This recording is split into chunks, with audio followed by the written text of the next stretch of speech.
마켓이라든지 뭐 끓여주려고 그런 동네 빵집 그런 제과점에 가면 뭐가 있습니까? 이런 거 이렇게 빵이 있죠. 이렇게 빵이 여러 가지 모양의 여러 가지 크기의 빵의 종류가 있는 것을 우리가 발견할 수가 있습니다. 그러나 우리는 우리가 사용할 수 있는 여러 개의 떡 중에서 빵 중에서 하나를 선택해서 성찬용으로 사용한다 그런 말이에요. 그래서 많은 빵, 또 많은 모양의 많은 크기의 빵들이 있음에도 불구하고 이 빵 하나를 구별되고 선택하여서 오늘 선찬용으로 우리가 쓰고 있다. 마찬가지로 예수님은 인류를 위한 그 속죄의 어린 양으로 창세전부터 선택이 되었다는 거죠. 그런데 바울은 예수님을 만나 예수 그리스도의 제자된 저와 또 여러분들도 창세전부터 예수 그리스도 안에서 선택되었다. 그렇게 말하고 있는 것을 볼 수가 있어요. 이 선택은 하나님이 기뻐하시는 뜻에 따라 된 것이고 전적인 그의 은혜인 것을 우리가 말할 수가 있죠. 그러므로 우리는 스스로 어떻게 느끼고 있는지와 상관없이 하나님의 어떤 기쁨, 하나님의 사랑의 대상들이라는 것을 우리가 명심해야 되겠어요. 그는 기쁨과 사랑으로 우리를 그의 자녀로 선택했다는 거예요. 예수께서 여러분 요단강에서 세례 요한에게 세례를 받고 물에서 올라오실 때 하늘문이 열리면서 하늘의 음성이 어떻게 들려온 것을 여러분 기억하십니까? 그렇다면 당신을 선택하신 하나님이 당신에 대하여 동일하게 말씀하시는 것을 들어보신 일이 있으신지요? 너는 나의 사랑하는 자요 내 기뻐하는 자라. 할렐루야. 여러분 사단이 가장 파괴적인 역사를 이루는 일 가운데 하나는 뭐냐면 우리의 자아상과 자존감을 완전히 박살내는 거예요. 파괴하는 것이에요. 사단은 우리에게 이렇게 말합니다. 이 세상에는 우리를 이용하려는 사람들이 있을 뿐이지 아무도 우리를 진정으로 사랑하는 사람은 없다. 우리를 위하여 정말 기뻐하는 자도 없다. 그렇게 말을 합니다. 이런 사단의 음성을 진리로 믿는 사람들의 현저한 특성이 하나는 뭐냐 그러면 스스로 학대하고 스스로 포기하는 것이고 스스로 이웃들에게 세상에 공격적으로 변화된다는 것. 최근 자신의 존재와 스스로 인생에 대한 열등감에 빠져서 계신 분은 아니 계신지요? 아니면 최근 나를 주의 자녀로 선택하신 그 기막힌 은혜를 인하여 여러분 감격해 보셨는지요? 조시 맥돌이라는 그 학원 순회 전도자가 비행기를 탔는데 여승무원이 장미를 들고 이렇게 웃고 있었어요.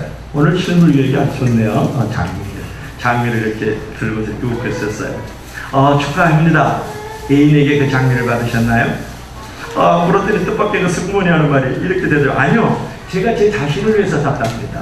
그러니까 조시 맥돌이 듣기에 매우 치근하게 보이잖아요. 제가 자기 자신을 위해서 이 장미꽃을 샀다 그러니까 말이죠. 혹시 오늘 당신의 생일인가요? 이렇게 물었어요. 아닙니다. 아니거든요. 제가 살아있고 여기에 존재하고 있고 오늘도 비행기 내에서 내가 사랑하는 이웃들을 만나고 그들을 섬기는 선택되어진 자로서 있다는 이 사실 하나가 너무나도 감격스럽고 너무나도 기쁘고 너무나도 스스로 축하하고 싶어서 이 장미꽃을 제 자신을 위해서 샀답니다. 그랬다라는 거예요. 여러분 그렇게 할 수 있어요? 오늘 여러분은 선택받은 나 자신을 위하여 여러분 한 송이 장미를 사실 의향은 없으시죠. 왜냐하면 우리는 선택되어서 예수님의 손 안에 취하신 바 된 하나님의 자녀들이고 영생의 자녀들이고 천국의 시민권을 얻은 자들이기 때문입니다. 할렐루야. 자, 두 번째로는 우리는 축복받은 자들이에요. 예수께서 이제 떡을 가지신 후에 바로 그 다음에 하신 일은 뭐냐면 축복하시는 일이었어요. 자, 오늘 26절 한번 읽어볼까요? 자, 26절 다 같이 시작. 저희가 먹을 때에 예수께서 떡을 가지사 축복하시고 떼어 제자들을 주시며 가라사대 받아 먹으라. 이것이 내 몸입니다. 예수께서 떡을 가지셨다. 취하셨다. 이제 그런 거죠. 선택했다. 그것이 첫 번째 우리가 대마로 은혜를 나누고 두 번째는 뭡니까? 예수께서 떡을 가지사 그 다음에 어떻게 했어요? 축복하시고 그런 말씀이 나오는 거죠. 주께서 저와 여러분들을 자신의 자녀로 선택하신 후에 제일 먼저 하셨던 일은 뭐냐면 우리를 축복하시는 일이다.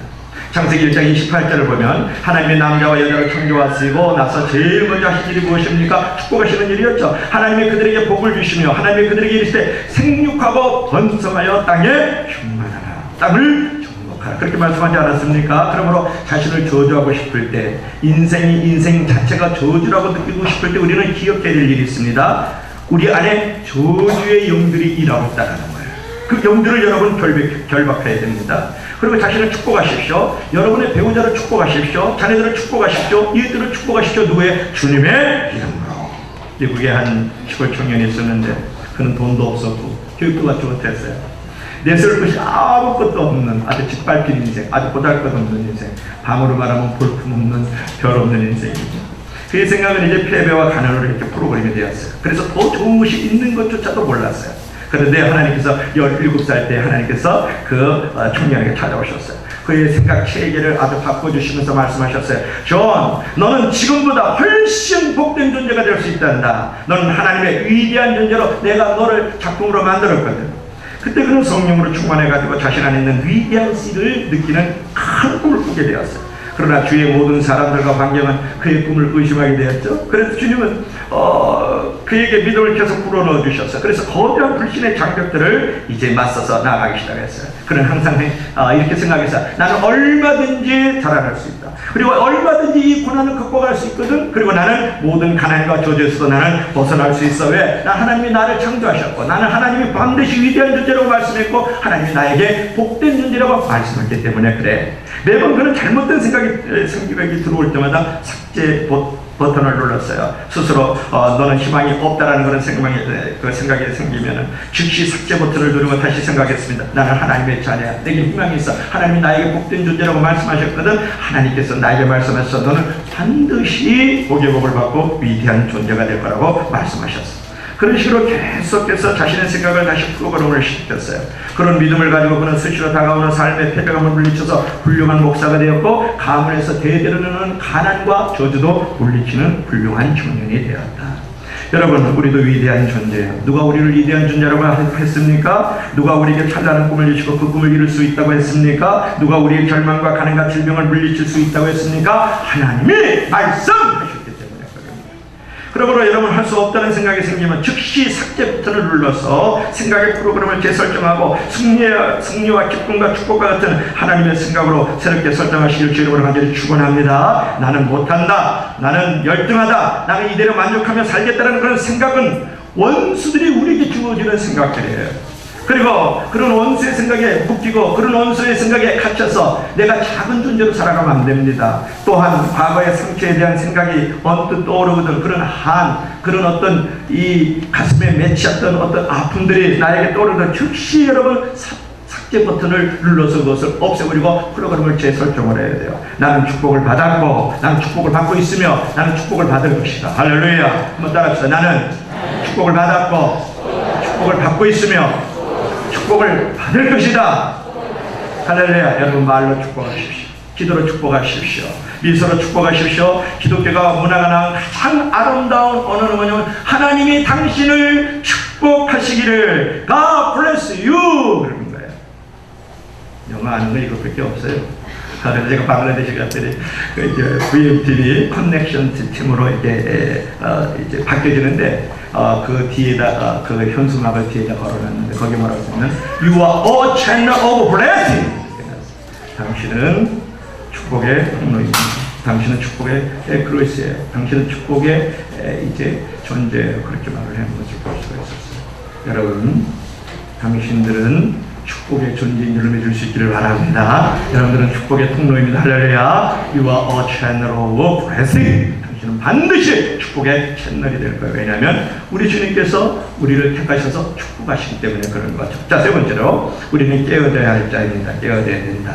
자, 성찬은요. 성찬은 뭐냐 그러면 이렇게 떡이 이렇게 선택이 돼요. 이렇게 선택이 되었어요. 그죠? 그 다음에 하나님께서 이제 이 떡을 축복을 하셨죠. 그런데 바로 이 축복하신 떡을 다시 취하신 예수님은 이제 그 떡을 깨뜨리는 거죠. 깨뜨리죠. 이 떡이 떡으로만 있으면 안 되겠죠. 이 빵이 이 빵으로만 있으면 안 되겠지. 이렇게. 오, 예수님 어서 오시옵소서. 이렇게 딱 이렇게 이제 깨뜨려져야만, 그죠? 깨뜨려져야만 이 떡이 떡으로, 이 빵이 빵으로서의 존재가 취해 있는 거죠.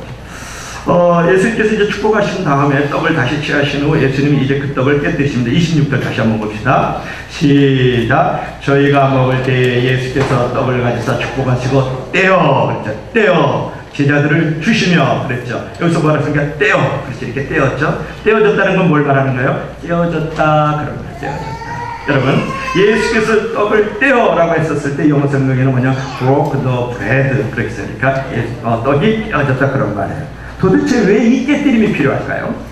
그것은 마지막 단계에 떡을 떼어 어떻게 했습니까? 나누어 주었다. 그렇죠. 나누어 주기 위해서는 어떻게 됩니까? 깨뜨려져야 돼요. 떼어져야 된다는 거예요. 아픔을 경험해야 된다 그런 말 아니겠습니까, 여러분? 마지막 단계에 나눈 자가 되기 위해서 깨뜨려지지 않으면 나눌 수 없는 존재가 되는 거예요. 깨뜨려지면 나누는 존재가 될 수 있는 거죠. 여러분, 마리아의 옥합을 기억하십니까? 마리아가 옥합을 깨뜨리자 순조하는 라드 향이 흘러나와서 예수님의 발을 적시고 온 집안을 향기로 가득 채웠던 것을 기억할 수 있죠. 그래서 마리아의 옥합이 깨뜨려져야만 그 집안에 향기가 가득하고 예수님에게도 향기가 가득할 수 있는 거죠. 여러분, 같은 이유로 하나님이 저와 여러분을 깨뜨리고 계신다는 것을 아십니까? 헨리 나웨는 이 관계를 상처받은 자라고 말을 했어요. 하나님이 우리를 깨뜨리셨기, 우리는 상처가 생기잖아요. 그러나 그 상처는 필요한 상처입니다. 아무도 깨뜨림의 경험을 즐거워할 수는 없어요. 깨뜨려지면 아픕니다. 깨뜨려지면 고난이고요. 깨뜨려지면 상처입니다. 그러나 깨뜨림은 필요한 것이다. 깨뜨려져야 빛이 흘러나오고 깨뜨려져야 향기가 전달됩니다. 인생의 상처 없이 하나님의 사람으로 만들어지지 않고 이웃의 상처를 만져주는 인생을 살아갈 수 없어요. 인생의 상처 없이, 인생의 깨뜨림 없이 하나님의 사람으로 만들어줄 수가 없어요. 이웃의 상처를 만져주는 인생을 살아갈 수가 없어요.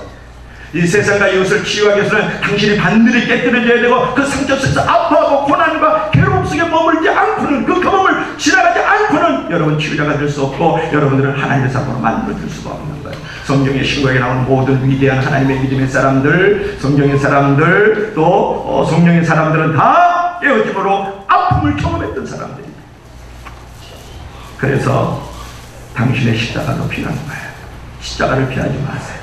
십자가에 달려 우리는 죽어야 하고 피 흘려야 하고 찢어져야 하고 깨어져야 하는 줄로 믿을 수 있기를 바랍니다. 자, 마지막으로는 나누어 주는 자가 되어야 된다. 오늘 26절 다시 한번 읽어봐요. 시작. 저희가 먹을 때 예수께서 떡을 가져서 축복하시고 떼어 제자들에게 주시며 가라사대 받아 먹어라, 이것이 내 몸이라 하시고. 그러니까 이제 떼었죠. 이렇게 떼어가지고 이제 떼어서 이게 나눠주는 거죠.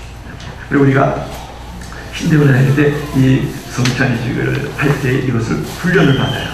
이것은 내 몸이, 그래서 그때는 우리가 이제 여러분들은 지금 상징적으로 이렇게 빵을 이렇게 동물학교에서 이렇게 여러분을 나눠드린다면 학교 다닐 때는 큰 빵을 이렇게 떼어가지고서는 옆으로 줘서 돌아가면서 먹고 싶은 대로 먹어야죠. 하모니카 불듯이 빵도 먹고 떼어서 주면서 빵도 먹고, 포도주도 큰 이렇게 세수대와 같은 큰 대접에다 포도주를 이렇게 부어요. 보면은 그 포도주를 돌려요. 양쪽으로 쭉 돌리면 그것이 더 실감이 사실은 나는 거거든요. 자, 받아 먹어라. 이것이 내 몸이니라. 다시 말하면 그가 떡과 잔을 나누어 주실 때 그는 단순히 떡과 이제 잔을 나누어 주신 것이 아니죠. 자신의 몸, 곧 자신의 존재 그 자체를 나누어 준 거예요. 성찬을 통해서 우리는 이제 그의 몸, 곧 그의 생명을 먹은 자가 된 것입니다. 오늘 요한복음 6장 53절에 보면 내가 진실로 진실로 너에게 이르노니 인자의 살을 먹지 아니하고 인자의 피를 마시지 않으면 너희 속에 생명이 없느니라, 그렇게 말씀했어요. 그래서 우리 성찬의 은혜는 성찬의 은혜로서만 끝나서는 안 된다는 거예요. 이제 이 생명을 받은 자들이 이 생명을 나눠야 되는 거예요. 사실 성찬의 궁극적인 목적은 나눔으로 실현이 되는 겁니다. 나누시기 위해서 그분도 취하시고 축복하시고 깨뜨린 것 아닙니까? 그렇습니다. 나눔이야말로 구원받은 그리스도인의 삶의 존재 양식이 되어야 된다는 거예요. 여러분, 나눠준다는 것은 얼마나 아름다운 일입니까? 이런 천국의 유머를 들어보셨어요? 사랑을 나누며 산 사람들은 금메달, 사랑을 받으며 산 사람들은 은메달, 사랑을 기다리며 산 사람들은 동메달, 사랑을 잊어버리고 산 사람들은 매어 달, 동메달. 여러분, 나눔이 있는 곳에 하나님이 함께 하세요. 그곳에 사단은 역사할 수 없죠. 물질만이 아니라 미소를, 관심을, 격려를, 부담 없는 선물들을 반드시 나누시길 바라요. 그래서 팔레트 김혜자 권사가 죽어도 사람을 때리지 말라는 말에서 이렇게 얘기했어요. 슬픔의 유일한 치료제는 나눔이다. 이 사랑의 나눔이야말로 그 어떤 전쟁보다 더 죽음보다 강하다는 걸 나는 믿는다. 그리고 오드리 헵번은 이렇게 말을 했어요. 나이를 먹어가며 당신이 알아야 될 것은 당신의 당신이 두 개의 손을 가지고 있다는 것을 아는 것이다. 한 손은 당신 자신을 돕기 위해서, 또 한 손은 다른 사람을 돕기 위해서. 오드리 헵번. 여러분, 결론적으로 성찬식은 우리가 누구인지 우리의 정체성을 확인하는 겁니다. 우리가 어떻게 살아야 될 것을 확인하는 자예요. 우리는 하나님으로부터 선택받은 자예요. 그리고 우리는 하나님으로부터 축복받은 자예요. 우리는 상처를 받았으나 나누어주는 자라는 사실을 늘 기억하고 기도하고 기념하는 성도들이 되길 주님을 하나님 축원합니다. 축원합니다. 할렐루야.